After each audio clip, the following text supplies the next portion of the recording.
Price Lord. இன்னைக்கு நம்ம topic helpless. திக்கற்ற.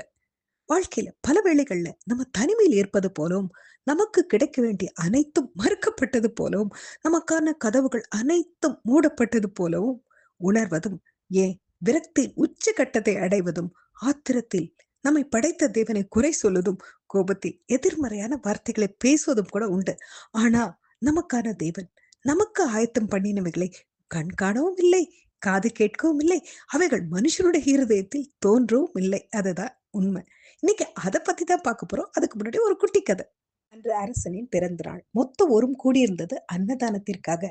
ஒரு பரம ஏழை வந்து சேர்ந்தான். அவனை கண்டவர்கள் எல்லாரும் ஒதுங்கி நின்றனர், முகம் சுளித்தனர், கோபமும் கொண்டனர். அந்த ஏழைக்கு ஒன்று மட்டும் புரிந்தது. அவன் அங்கே அழையா விருந்தாளி என்பது. வரிசை விட்டு நகர்ந்து நின்றான். கடைசியில் நமக்கும் ஏதாவது மிஞ்சும் என்கிற நம்பிக்கையில் மொத்த ஊரும் பசியாறிய பின் ஒரு பருக்கை சாதம் கூட எஞ்சியிருக்கவில்லை. ஏமாற்றம் பழகி போனதே. ஆனாலும் பசியை சுமக்கும் வயிறை விட அன்று இருதயம் அவனுக்கு வலித்தது, கனத்தது. தூரத்தில் ஆலய மணி ஓசை கேட்டது. அத்துடன் திக்கற்றவர்களுக்கு தெய்வமே துணை என்கிற பாட்டும் ஒலித்தது. ஆலயத்தை நோக்கி நகர்ந்தான். கடவுளிடம் கதறினான், கோபப்பட்டான். அடக்கடவுளே, உன்னை இந்த உலகம் இப்பவும் நம்புகிறதே. நான் கேட்டது அருஞ்சுவை உணவும் அல்ல, தங்கத்தட்டில் உணவும் அல்ல, ராஜ உபச்சாரமும் அல்ல, ஒரு வாய் உணவு. என்னை போன்ற ஏழைக்கு ஒரு வாய் உணவு கொடுக்க முடியாத நீர் எப்படி திக்கற்றவர்களுக்கு துணையாவாய் என்று சொல்லி கோபத்துடன் ஆலயத்திலிருந்து வெளியேறினான். பசி கண்ணை இறுக்கியது. தள்ளாடி தள்ளாடி நடந்து ஆற்றங்கரை நீரை வாரி குடித்தான். அதே சமயம் அன்னதானம் முடித்த மன்னர் உண்ட உணவு செரிக்க ஊருக்குள் நடக்க ஆரம்பித்தார்.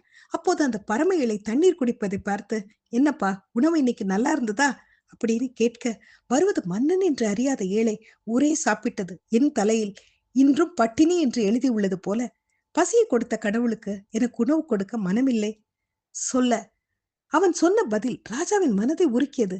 என் பிறந்த நாளில் ஊர் மக்கள் யாரும் பசியுடன் உறங்கக்கூடாது என்பதால் அன்னதானம் ஏற்பாடு செய்திருந்தேன். ஒரு அப்பாவி ஏழை இப்படி விடுபட்டானே என்று சொல்லி அவன் அருகில் சென்று, மன்னிச்சிடுப்பா, உன்னை பசியுடன் நான் விடப்போவதில்லை. இன்று நீ என்னோடு விருந்து உண்ண போகிறாய். தனக்கிருந்த ராஜ வஸ்திரத்தை அவனுக்கு உடுப்பித்தார். அருஞ்சுவை உணவை அவனுக்கு கொடுத்தார். குடம் நிறைய பொற்காசும் கொடுத்தார். இன்றிலிருந்து நீ ஏழையும் இல்லை, உனக்கு யாரும் இல்லை என்று நினைக்காதே. இறைவன் இருக்கிறார். திக்கற்றவர்களுக்கு தெய்வமே துணை என்றார்.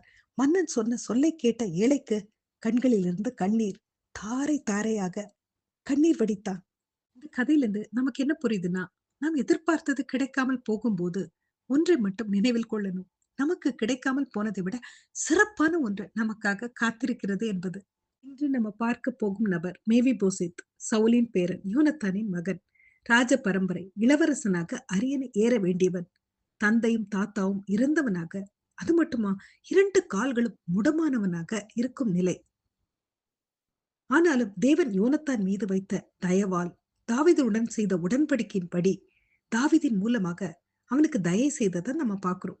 உன் தகப்பனாகிய சவுலின் நிலங்களை எல்லாம் உனக்கு திரும்ப கொடுப்பேன்னு கொடுத்தது மட்டும் இல்லாம, நீ என் பந்தியில் நித்தம் அப்பம் புசிப்பாய்ன்னு சொன்னது மட்டும் இல்லாம, நித்தம் ராஜா பந்தியில் நித்தம் ஆசனம் பண்ணுகிறவனாக ராஜ மேன்மையை தாவீது ராஜா அவனுக்கு தந்ததையும் நம்ம பார்க்கிறோம். இது எல்லாத்துல இருந்தும் நமக்கு என்ன புரியுதுன்னா, நாமும் நம் வாழ்வில் திக்கற்றவர்களாக, சிறப்பான ஒன்றை காணாதவர்களாக இருக்கலாம். வாழ்வில் சிக்கிக் கொண்டவர்களாக, நமக்கான கதவுகள் அனைத்தும் மூடப்பட்டவர்களாக, ஏன் எல்லாம் முடிந்து போன நிலையும் கூட நீடிக்கலாம். அப்போதெல்லாம் நம் மனதில் சொல்ல வேண்டியது என்னன்னா, எல்லாவற்றிற்கும் ஒரு காரணம் உண்டு. நமக்கான சிறப்பான ஒன்று கடவுள் ஆயத்தம் பண்ணி வைத்திருக்கிறார். அந்த கதையில வந்த மாதிரி, மேவி போசேத் வாழ்வில் வந்த மாதிரி சிறப்பான ஒரு பகுதி நம் அடுத்த பகுதி. நம்ம வாழ்க்கையை எப்படி பார்க்கிறோம்? செல்ஃப் டெஸ்ட் பண்ணிக்கலாமா? ஹேவ்